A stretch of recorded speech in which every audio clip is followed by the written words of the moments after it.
নিগম সুতামৃত চ্যানেলে আবারও জানাই সবাইকে সুস্বাগতম এবং সেই সাথে জানাই আমার সাদর প্রীতি, জয় গুরু জয় মা, শুভ সম্ভাষণ। শারীরিক অসুস্থতার কারণে বেশ 2-3 দিন আপনাদের সামনে ভিডিও নিয়ে আসতে পারিনি, সেই জন্য দুঃখিত। শ্রী শ্রী গুরু মহারাজের কৃপায় এখন একটু সুস্থ আছি, তাই আবার আপনাদের সামনে উপস্থিত হয়েছি একটি নতুন উপস্থাপনা নিয়ে। হয়তো আমার গলার স্বর একটু আস্তে শোনাতে পারে কখনো কখনো, একটু মার্জনা করবেন, কারণ পুরোপুরি এখনো সুস্থ হয়নি। যতটুকু সুস্থ হয়েছি সেইটুকু সুস্থতাকে অবলম্বন করেই আজকে আপনাদের সামনে উপস্থিত হয়েছি।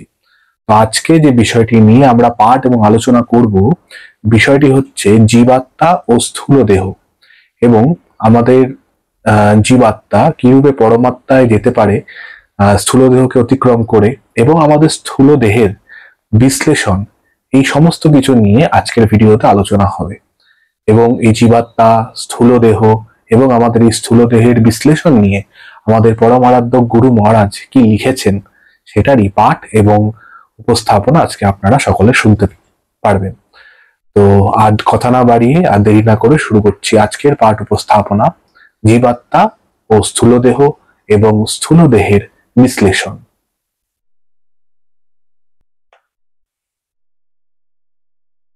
ব্রহ্মাণ্ডের শক্তিময় সত্তার বিকাশ অবস্থায় এই অনন্ত চেতনাচেতন জীব পূর্ণ জগৎ, যাহার শক্তির আত্মস্বরূপ ছিল এই বিরাট বিশ্ব, বিকাশিত হইলে সেই কূটস্থ চৈতন্য প্রতিজীবের আত্মারূপে অবস্থিত থাকেন। অর্থাৎ ব্রহ্মাণ্ডের এই যে শক্তিময় সত্তা, এই শক্তিময় সত্তার যে পূর্ণ বিকাশ অবস্থা, সেটাই হচ্ছে জীবজগৎ। এই জীবজগৎ শক্তির আত্মার স্বরূপ, এবং এই বিরাট বিশ্ব যখন সেই শক্তি থেকে প্রস্ফুটিত হয়, তখন সেই জীবাত্মাই প্রত্যেক জীবের সেই কূটস্থ চৈতন্য, সেটাই সব জীবের মধ্যে আত্মারূপে অবস্থিত থাকেন। অর্থাৎ সেই চৈতন্য বহু হন। ওই উপনিষদের একটা যেমন কথা আছে না, অহং বহুশ্যাং প্রজায়েয়, সেই রকম। তারপরে ঠাকুর লিখছেন, এই জীব চৈতন্যই জীবাত্মা নামে অভিহিত হইয়া থাকেন। পঞ্চ কর্মেন্দ্রিয়, পঞ্চ জ্ঞানেন্দ্রিয়, মন, বুদ্ধি, অহংকার, চিত্ত এবং প্রাণাদি পঞ্চ বায়ু মিলিত হইয়া লিঙ্গ শরীর নামে অভিহিত হয়। এই লিঙ্গ শরীরাভিমানী অবিদ্যা পহিত চৈতন্যই ব্যবহারিক জীব, ক্ষেত্রজ্ঞ বা পুরুষ নামে কথিত হইয়া থাকেন। এই যে জীব চৈতন্য, প্রত্যেক মানুষের দেহে যে পরমাত্মা, যে জীবাত্মা রূপে চৈতন্যকে প্রদান করে রেখেছেন, এই জীব চৈতন্যই জীবাত্মা। এবং আমাদের যে পঞ্চ কর্মেন্দ্রিয়, চক্ষু, কর্ণ, নাসিকা, জিহ্বা, ত্বক, এবং পঞ্চ জ্ঞানেন্দ্রিয়, মন, বুদ্ধি, অহংকার, চিত্ত এবং প্রাণ ইত্যাদি, এই পঞ্চবায়ু এবং পঞ্চ কর্মেন্দ্রিয়, পঞ্চ জ্ঞানেন্দ্রিয় মিলেই আমাদের যে শরীর তৈরি হয়, সেটাকে বলে লিঙ্গ শরীর। এই লিঙ্গ শরীরের যে অবিদ্যা, এই লিঙ্গ শরীরের মধ্যে কিছু অবিদ্যা মিশ্রিত থাকে, এবং সেই অবিদ্যাকে যদি আমরা সরিয়ে দিই, তাহলে যেটা পড়ে থাকে সেটাই হচ্ছে সেই জীবাত্মা, সেই ক্ষেত্রজ্ঞ বা পুরুষ। এই জীবই প্রবাহরূপে অনাদি পুণ্যপাপ জনিত অদৃষ্টের ফলভোগ করেন, এবং লিঙ্গ শরীরকে নিমিত্ত করিয়া ইহলোক পরলোকে গমন ও জাগ্রত, স্বপ্ন, সুষুপ্তাদি অবস্থা ভোগ করিয়া থাকেন। এই যে ক্ষেত্রজ্ঞ বা জীবাত্মা, এটাই পুণ্য পাপ জনিত অদৃষ্টের ফলকে ভোগ করেন, এবং এই লিঙ্গ শরীরই কিন্তু দেহ ত্যাগের সময় ত্যাগ হয়ে যায়, এবং এই লিঙ্গ শরীরের দ্বারাই কিন্তু আমরা জাগ্রত, স্বপ্ন এবং সুষুপ্তাদি অর্থাৎ গভীর নিদ্রার অবস্থাকে ভোগ করে থাকি। তিনি অনাদি, অজর, অমর, সুতরাং কোনো প্রকারে সেই জীবাত্মার বিনাশ সংসাধিত হয় না। যথা ন জায়তে ম্রিয়তে বা কদাচিন্নায়ং ভূত্যা ভবিতা বা ন ভূয়, অজ নিত্য শাশ্বত হয়ং পুরাণ, ন হন্যতে হন্যমানে শরীরে। অর্থাৎ তিনি জন্মেন না বা মরেন না, কখনো জন্মানো নাই বা মরেনও নাই, অথবা হইয়া আবার হইবেনও না। ইনি অজ, নিত্য, শাশ্বত, পুরাতন। শরীর হত হইলেও ইনি হত হন না। কঠোপনিষদে ঠিক এই কথাই উক্ত হইয়াছে। যথা ন জায়তে ম্রিয়তে বা বিপশ্চান্নাং কুতশ্চিন্ন বহুব কশ্চিত, অজ নিত্য শাশ্বত হয়ং পুরাণ, ন হন্যতে হন্যমানে শরীরে। সখা ও শিষ্য অর্জুনকে আত্মা সম্বন্ধে ভগবান শ্রীকৃষ্ণ বলিয়াছেন, নৈনং নৈনং ছিদ্যন্তি শস্ত্রাণি নৈনং দহতি পাবকো ন চৈনং ক্লেদয়ন্তে আপো ন শোষয়তি মারুত অচ্ছেদ্য হয়মদাহ্য হয়ম ক্লেদহচ্ছ রস্যস এবচ নিত্য সর্বগত স্থানুরোচ লো হয়ং সনাতন অব্যক্ত হয়ম চিন্ত হয়ম বিকার্য হয়মুচ্যতে। অর্থাৎ এই আত্মা একে অস্ত্রে কাটে না, আগুনে পুড়ে না, জলে ভিজে না এবং বাতাসে শুকায় না। ইনি ছেদনীয় নহেন, দহনীয় নহেন, ক্লেদনীয় নহেন এবং শোষণীয় নহেন। ইনি নিত্য, সর্বগত, স্থাণু অর্থাৎ স্থির স্বভাব, অচল অর্থাৎ পূর্বরূপ অপরিত্যাগী, সনাতন অর্থাৎ চিরন্তন অনাদি, অব্যক্ত চক্ষুরাদি জ্ঞানেন্দ্রিয়ের বিষয় বহির্ভূত, অচিন্ত মনের আওতার বহির্ভূত, অবিকার্য অর্থাৎ কর্মেন্দ্রিয়ের আওতার বহির্ভূত বলিয়া এই আত্মা কথিত হন। এই আত্মার আশ্রয়স্থানকে দেহ বলে। এই দেহ 3 অংশে বিভক্ত। প্রথম ভৌতিক আবরণকে স্থূল দেহ বা শরীর কহে। দ্বিতীয় সূক্ষ্ম অর্থাৎ ইন্দ্রিয় শক্তিপূর্ণ মনোময় অবস্থা। তৃতীয় দেহের নাম কারণ, তথায় কেবল বুদ্ধিয়াদি চৈতন্য ও কর্তব্য শক্তির সহিত জীবাত্মা বাস করেন।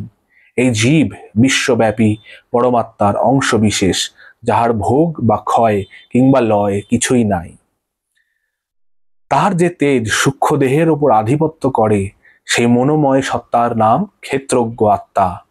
সেই সত্তা দ্বারা লিঙ্গ দেহ চালিত হয়।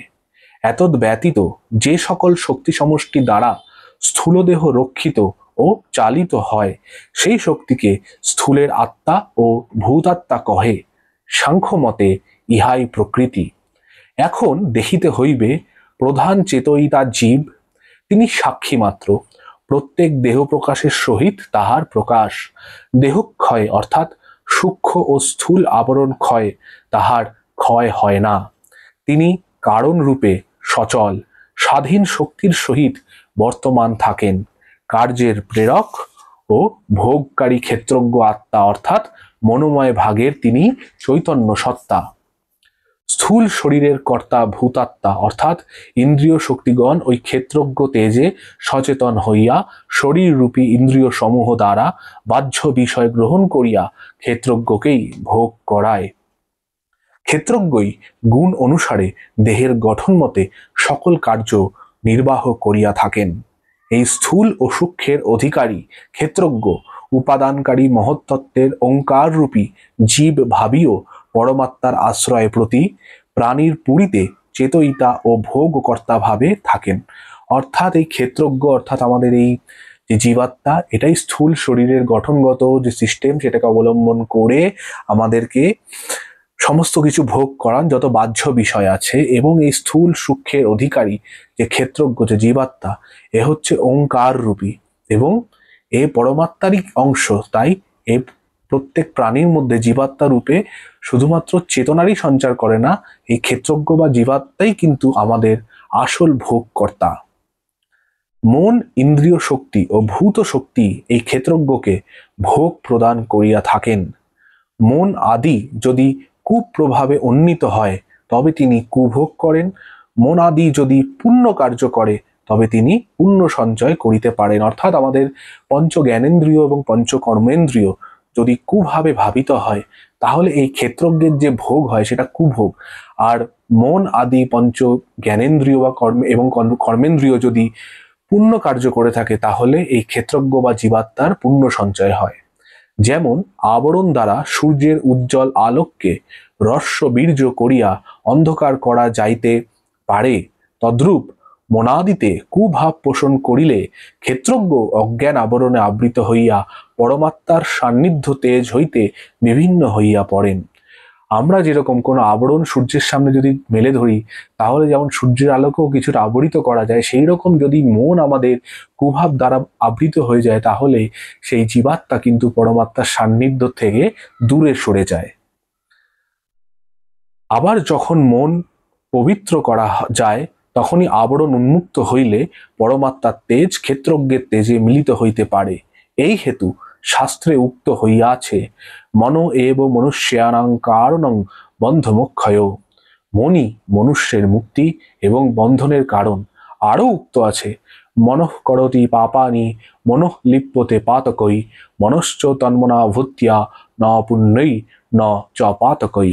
এই পরমাত্ম ভাবের সহিত ক্ষেত্রজ্ঞের সমীভাব ঘটাইতে যে সকাম অনুষ্ঠান করা যায় তাহাই পুণ্য, এবং তজ্জন্য যে নিষ্কাম অনুষ্ঠান তাহাই মুক্তির উপায়। আর পরমাত্মা হইতে যে ভোগাবরণে কুভাবে তাহাকে আবৃত করা যায় তাহাই পাপ, অজ্ঞান বা অধর্ম। অর্থাৎ পরমাত্মার সাথে যদি আমরা জীবাত্মার সমান ভাব ঘটাতে চাই তাহলে যে পুণ্যার্জনের জন্য যে সকাম অনুষ্ঠান আছে সেগুলি হচ্ছে পুণ্য অনুষ্ঠান, এবং সেগুলোই থেকেই কিন্তু আমরা নিষ্কাম বা মুক্তির পথে এগিয়ে যাই। আর পরমাত্মার থেকে আবৃত করে যদি আমরা আমাদের মনকে ভোগ দ্বারা আবৃত করে রাখি সেটাই কিন্তু পাপ, অজ্ঞান এবং অধর্ম, এবং সেই ক্ষেত্রে পরমাত্মার থেকে আমরা দূরে সরে যাই। পাপাচরণ করিলে ক্ষেত্রজ্ঞ পরমাত্ম ভাব হইতে আবৃত হইয়া পড়েন। এই অবস্থায় যে যাতনা ভোগ হয় তাহাকে পাপ যাতনা বা নরক যন্ত্রণা বলে।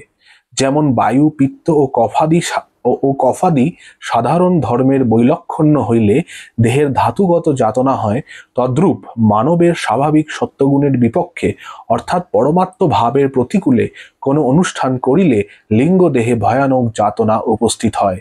যেরকম আমাদের শরীর যে বায়ু, পিত্ত, কফ দ্বারা গঠিত, তার মধ্যে যদি অসামঞ্জস্য হয় তাহলে যেরকম একটা শারীরিক কষ্ট আমাদেরকে সহ্য করতে হয়, সেই রকম আমাদের মন যদি সত্য গুণের থেকে দূরে সরে যায় এবং তমগুণের দিকে ধাবিত হয় তাহলেও কিন্তু আমাদের যে লিঙ্গ দেহ বা সূক্ষ্ম শরীর আছে সেখানেও ভয়ানক যাতনা উপস্থিত হয়। সেটাকেই বলে এক প্রকার নরক যন্ত্রণা। ওই যাতনা কি ইহলোক কি পরলোক, অর্থাৎ স্থূলদেহের স্থিতিকালে বা স্থূলের বিনাশ হইলেও ভোগ হইয়া থাকে। পূর্ব জন্মার্জিত কুসংস্কারের অভ্যাস বশত জীব পাতকের অনুষ্ঠান করিয়া থাকে। শাস্ত্র অনুসারে 10 প্রকার কুভাবের আবেশে মনের, কায়ার ও বাক্যের যে ব্যভিচার ও কদাচার উপস্থিত হয় তাহাই পাপ বা অধর্ম বলিয়া কথিত। ওই 10 প্রকার কুভাবের মধ্যে মন 3টি, বাক্য 4টি ও দেহ 3টি কার্য করে। যথা মনের দ্বারা কি কি কার্য হয়? পরদ্রব্য হরণের ইচ্ছা ও পরের অনিষ্ট চিন্তা। 2 মনের দ্বারা কি কাজ হয়? পরলোক নাই, বিষয় ভোগী সর্বস্ব। 3 ঈশ্বরে অবিশ্বাস ও দেহ অভিমান আসে। বাক্য দ্বারা কি কি পাপ হয়? পরের যাহাতে কষ্ট হয় এমন ভাবে অপ্রিয় ভাষণ। 2 অসত্য কথন। 3 পরোক্ষে পরদোষ কীর্তন। 4 প্রয়োজন ব্যতীত উৎসাহকরণ। দেহ দ্বারা কি কি পাপ হতে পারে? বঞ্চনা বা বলপ্রয়োগে পরস্যাপহরণ অর্থাৎ পরদ্রব্য হরণ, অবৈধ প্রাণীহিংসা, পরদ্বারাদি গমন অর্থাৎ অন্যের স্ত্রীর প্রতি গমন করা। এই 10বিধ মৌলিক কুভাব হইতে কৃত, কারিত এবং অনুমোদিত ভেদে অগণ্য কুকর্ম জীব হৃদয়ে বিচরণ করে। কিন্তু ঈশ্বর বিষয়ক জ্ঞান উপস্থিত হইলে সূর্য যেমন কুজ্ঝটিকাকে নিজ তেজে নিবারণ করেন তদ্রূপ তদীয় কৃপাতে পাপ বিনষ্ট হইয়া যায়। জীবকে উদ্ধার করিবার জন্য ভগবানের সতত চেষ্টা। তিনি অবিরাম আমাদিগকে উন্নতির পথে, উদ্ধারের পথে, সুখের পথে লইবার জন্য টানিতেছেন। কিন্তু মায়ামুগ্ধ জীব আমরা সততই অনিত্য বিষয় রসে ডুবিয়া মরিতেছি।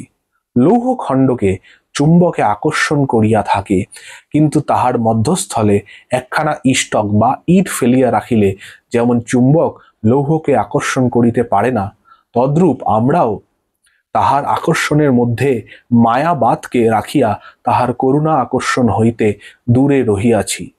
পুরুষকারের বলে মায়াবাদকে ছিন্ন করিতে পারিলেই শ্রী শ্রী পরম করুণাময় ঈশ্বরের করুণা আকৃষ্ট করা যায়। অদৃষ্ট অর্থাৎ সঞ্চিত কর্ম ও পুরুষকার বড়ই ওতপ্রোত সম্বন্ধে গাঁথাগাঁথি। মানব যথাবিধি পরিশ্রমে ভূমি চাষ করিল, বীজ ছিটাইল, কিন্তু অদৃষ্ট শক্তি যথাসময়ে বর্ষণাদি না করায় ধান্য হইল না। আবার কেবল অদৃষ্ট শক্তি অনবরত বর্ষণ করিয়াও কিছু করিতে পারে না। মানুষ যদি পরিশ্রম ও যত্নের সহিত চাষ করিয়া ভূমিতে বীজ বপন না করে। অতএব বুঝিতে হইবে অদৃষ্ট ও পুরুষকার দুয়ে মিলিয়া কার্য করিয়া থাকে। সেই অদৃষ্ট ও পুরুষকার উভয় একত্র হইলে তবেই চিত্তশুদ্ধি হয়। চিত্তশুদ্ধি হইলে তবে বিষয় বিরাগ জন্মিয়া ভগবত ভক্তির উদয় হয়, এবং তাহা হইলে তখন তাহার করুণা বাসরীর মোহন সুর কর্ণগোচর হইয়া থাকে। মানে শুধুমাত্র কিন্তু অদৃষ্ট বা শুধুমাত্র পুরস্কার অর্থাৎ ইচ্ছা শক্তি বা উইল পাওয়ারই কিন্তু কিছু হয় না। ঠাকুর কি সুন্দর উদাহরণ দিয়ে বলেছেন দেখুন, যে যদি কেউ চেষ্টা করে কোনো চাষি জমিতে ভালো করে লাঙল চাষ করলো, বীজ ছিটালো, সব করলো, কিন্তু তার অদৃষ্ট অর্থাৎ তার কপালের যে কপাল ঠিক টার্মটা ভুল অ্যাকচুয়ালি, তার ভাগ্যে যে পূর্বজন্মের অদৃষ্ট আছে, সেই অদৃষ্টর কর্মফলে হয়তো তার সেবার জমিতে বৃষ্টি হলো না। বৃষ্টি না হলে কি বীজ ছিটিয়ে জমি চাষ করে কোনো লাভ নেই। আবার দেখা গেল খুব সুন্দরভাবে অদৃষ্টের কৃপায় বৃষ্টি হলো, কিন্তু সেই চাষির মধ্যে ইচ্ছা শক্তি নেই চাষবাস করা, তাহলেও কিন্তু ধান ফলবে না। অর্থাৎ আমাদেরকে অদৃষ্টকে মাথায় রেখে এবং আমাদের ইচ্ছা শক্তি বা পুরস্কারকে অবলম্বন করে প্রতিনিয়ত কিন্তু আমাদেরকে কার্য করে যেতে হবে। তাহলেই কিন্তু আমরা সেই পরম করুণাময় ঈশ্বরের সাক্ষাৎ পাবো। সেই কার্য কি কার্য করতে হবে? সাধনা করতে হবে, স্মরণ মনন করতে হবে, নিজেকে চেনার চেষ্টা করতে হবে, জীবাত্মা পরমাত্মার মধ্যে সংযোগ করার চেষ্টা করতে হবে। সেই সাধনই কিন্তু আমরা একমাত্র করতে পারি। এরপরে আমরা আসছি স্থূল দেহের বিশ্লেষণে। মায়াপোহিত চৈতন্য হইতে আকাশাদি পঞ্চ মহাভূত উৎপন্ন হয়, এবং এই পঞ্চভূত হইতে ব্রহ্মাণ্ডের এবং স্থূল দেহের উৎপত্তি হয়। যথা তস্মাদ্যা এতস্মাদাত্ম্যন আকাশ সম্ভূত, আকাশাদ বায়ু, বায়ুর অগ্নি, অগ্নিরাপো, অদ্ভৌ পৃথিবী, পৃথিবী ঔষধয়, ঔষধিভ্যো হন্নম, অন্নাদ্রেত, রেতস পুরুষ, স বা এষ পুরুষ হন্নোর সময়। তৈত্তরীয় উপনিষদের শ্লোক এটি। অর্থাৎ প্রথমে সেই জ্ঞান রূপ নিত্য পরমাত্মা হইতে আকাশ প্রকাশ পাইয়াছে, আকাশ হইতে বায়ু, বায়ু হইতে অগ্নি, অগ্নি হইতে জল, জল হইতে পৃথিবী, পৃথিবী হইতে ঔষধি, ঔষধি হইতে অন্ন, অন্ন হইতে রেত, এবং রেত হইতে পুরুষ। অতএব এই পুরুষই অন্ন রসময় শরীর বিশিষ্ট জীব রূপে প্রতীয়মান হইতেছে। ইহাই শুক্র ও শনিত যোগে পঞ্চভূতাত্মক স্থূল দেহ।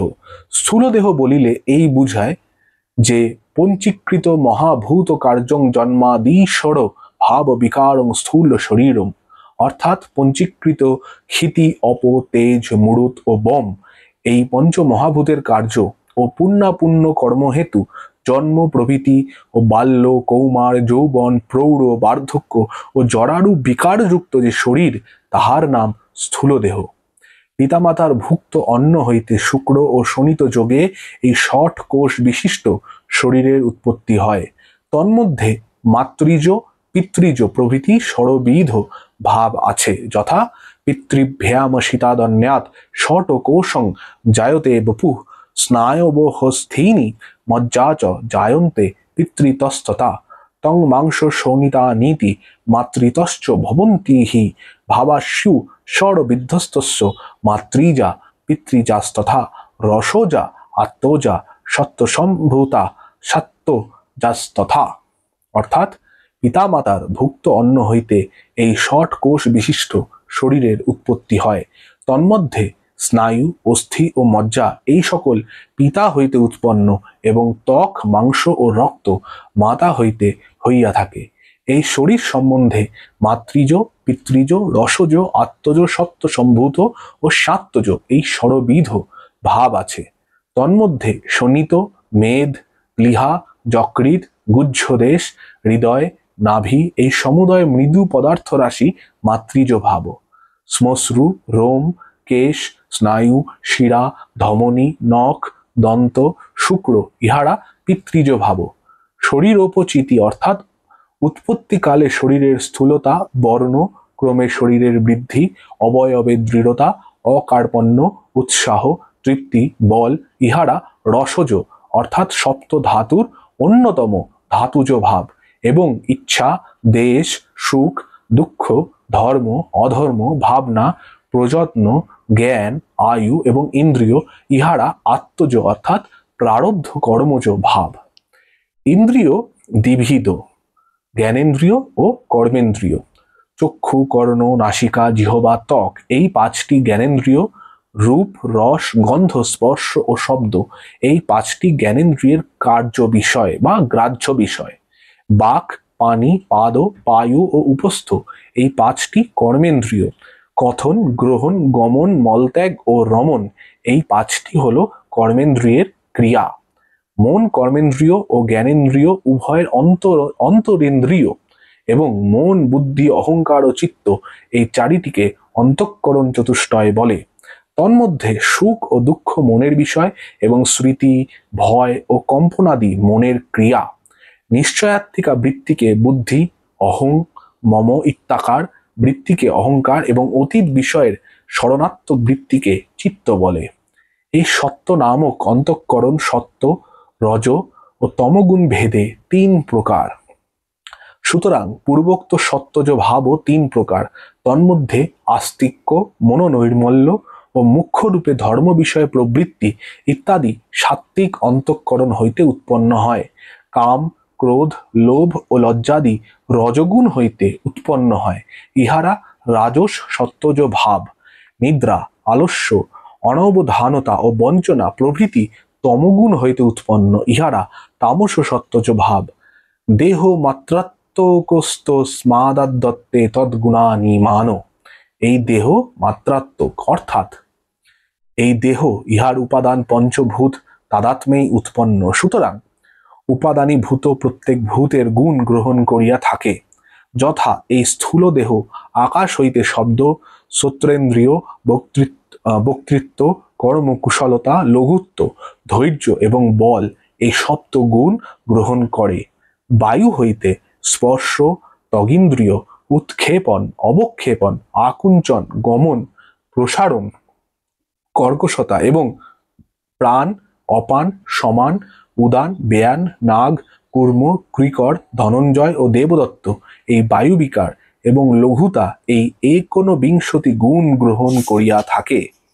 অগ্নি হইতে চক্ষুরিন্দ্রিয়, শ্যামিকাদি রূপ, শুক্লরূপ, ভুক্তদ্রব্যের পরিপাক শক্তি, স্ফূর্তি, ক্রোধ, তীক্ষ্ণতা, কৃশতা, ওজ, সন্তাপ, পরাক্রম এই সমস্ত গুণ প্রাপ্ত হইয়া থাকে। জল হইতে ষড়বিধ রস, রসেন্দ্রিয়, ধারণা শক্তি, শৈত্য, স্নেহ, দ্রবত্ব, কর্ম ও শরীরের মৃদুতা এই সমস্ত গুণ গ্রহণ করিয়া থাকে। পৃথিবী হইতে গন্ধ, ঘ্রাণেন্দ্রিয়, স্থিরতা, ধৈর্য, গুরুত্ব, ত্বক, রক্ত, মাংস, মেদ, অস্থি, মজ্জা এবং শুক্র ধাতু উৎপন্ন হয়। ইহারা সাত্ত্বজ ভাব।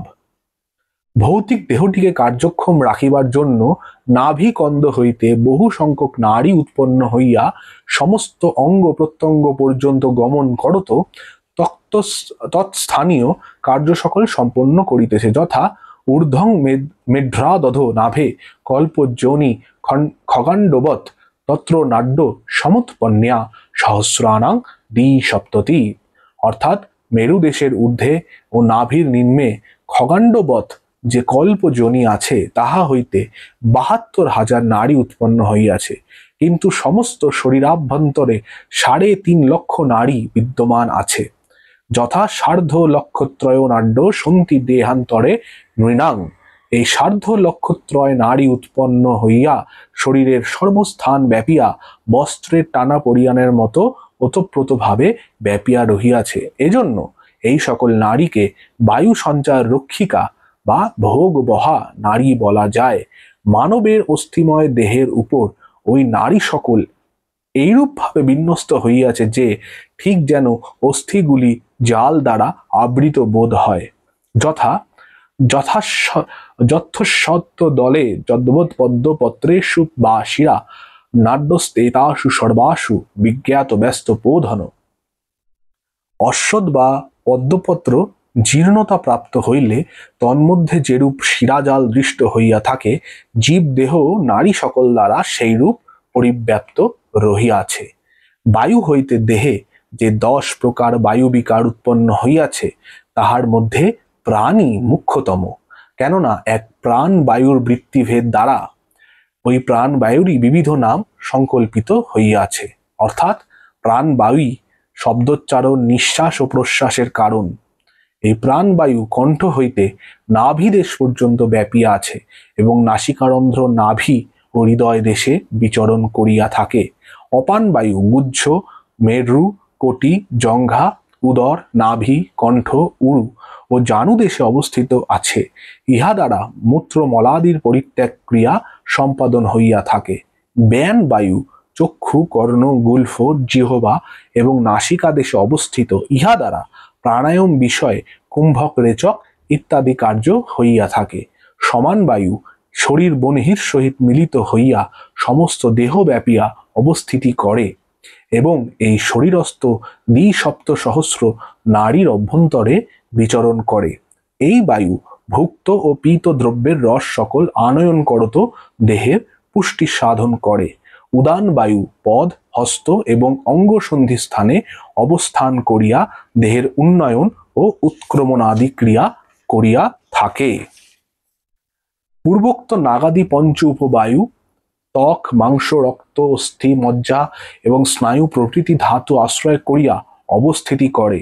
এই পঞ্চ বায়ুর মধ্যে নাগ বায়ুর উদ্গার ও হিক্কাদি, কুর্মের নিমেষ, উন্মেষ ও কটাক্ষাদি, কৃকরের ক্ষুধা ও পিপাসা, দেবদত্তের আলস্য, নিদ্রা ও জৃম্ভন অর্থাৎ হাইতোলা আদি এবং ধনঞ্জয়ের শোক হাস্যাদিরূপ ক্রিয়া হইয়া থাকে।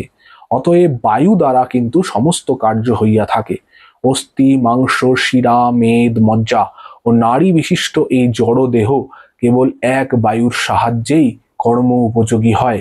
সেই জন্য এই বায়ুকে জীব রূপে বর্ণনা করা যায়। এতে নারী সহস্রেষু বর্তন্তে জীব রূপিণ, অর্থাৎ এই প্রাণ বায়ুই নারী সহস্র মধ্যে জীব রূপে বিচরণ করে। যাবৎ বায়ু স্থিত দেহে তাবৎ জীবিত মুচ্যতে, মরণং তস্য নিষ্ক্রান্তিস্তত বায়ু নিবন্ধয়েত। শরীরে যে পর্যন্ত বায়ু বিদ্যমান থাকে তাবৎকাল দেহি জীবিত থাকে। সেই বায়ু দেহ হইতে নিষ্ক্রান্ত হইয়া পুনঃ প্রবিষ্ট না হইলেই মৃত্যু সংঘটিত হয়। এক চৈতন্যের সহযোগে এই জড়দেহে বায়ুই জীবরূপে সমস্ত দৈহিক কার্য সম্পন্ন করিতেছে। দেহ কেবল যন্ত্রমাত্র এবং বায়ু ওই যন্ত্রটি চালনা করিবার উপকরণ। অন্নং পুংসাশিতং ত্রিধা জায়তে জঠরাগ্নিনা, মলং স্থবিষ্ট ভাগ শ্যান মধ্যমা মাংসতাং ব্রজেত। মনঃ কনিষ্ঠ ভাগ স্মাদন্নময়ং মনো, অর্থাৎ প্রাণী মাত্রেরই ভুক্ত অন্ন জঠরাগ্নি দ্বারা 3 ভাগে পরিণত হয়। তন্মধ্যে স্থূল ভাগ হচ্ছে মল, মধ্যভাগ হচ্ছে মাংস এবং শেষ ভাগ মন রূপে পরিণত হয়। তাই মনকে অন্নময় বলে। অপাং স্থবিষ্ট মূত্রং শ্যান মধ্যম রুধিরং ভবেত, কনিষ্ঠ ভাগ ও প্রাণং স্যাত্তস্মাৎ প্রাণ জলাত্মক। জলের স্থূল ভাগ মূত্র, মধ্যভাগ রুধির এবং শেষ ভাগ প্রাণ রূপে পরিণত হয়, তাহাতেই প্রাণকে জলময় বলে। তেজ সহস্তি স্থবিষ্ট শ্যান মজ্জা মত্ত সমুদ্ভবা, কনিষ্ঠা বাংমতা তস্মাৎ তেজ অন্নাত্মকং জগৎ। তেজ অর্থাৎ ঘৃতাদির স্থূল ভাগ অস্থি, মধ্যভাগ মজ্জা এবং শেষ ভাগ বাগিন্দ্রিয় রূপে পরিণত হয়, তাহাতেই বাগিন্দ্রিয়কে তেজময় বলে।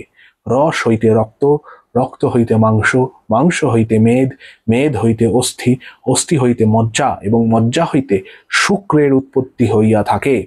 শরীরস্থ বায়ু, পিত্ত ও কফ এই 3টিও ধাতু নামে অভিহিত হয়। বায়ু, পিত্ত ও কফ এই ত্রিধাতু সত্য, রজ ও তম গুণযুক্ত হইয়া ব্রহ্মা, বিষ্ণু ও শিব রূপে স্থূল দেহের সৃষ্টি, স্থিতি ও প্রলয় কার্য সংসাধিত করিয়া থাকে। এই ছিল জীবাত্মা, স্থূলদেহ এবং স্থূল দেহের ডিটেল ব্যাখ্যা।